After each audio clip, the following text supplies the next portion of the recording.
Hello friends, welcome to meaning in Telugu channel. ఈరోజు word ఏమిటంటే పట్రోలింగ్. దీన్ని తెలుగులో గస్తీ తిరగడం అని అంటాం. ఈ వర్డ్ని భద్రత కోసం నిరంతరం పరిశీలించడం అని అంటాం. దీనికి సంబంధించిన కొన్ని ఎగ్జాంపుల్ చూద్దాం. వాటితో ఇంకా బాగా అర్థం చేసుకోవచ్చు. ఫర్ ఎగ్జాంపుల్, ఫస్ట్ది, the security guard is patrolling the building. దీన్ని తెలుగులో భద్రతా గార్డు భవనాన్ని గస్తీ తిరుగుతున్నాడు అని అంటాం. దీని next example and final example, police officers are patrolling the streets at night. దీన్ని తెలుగులో పోలీస్ అధికారులు రాత్రిపూట వీధుల్లో గస్తీ కాస్తున్నారు అని అంటాం.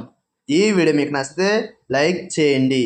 మరిన్ని వీడియోల కోసం మా ఛానల్ని సబ్స్క్రైబ్ చేసుకోండి. Thank you friends.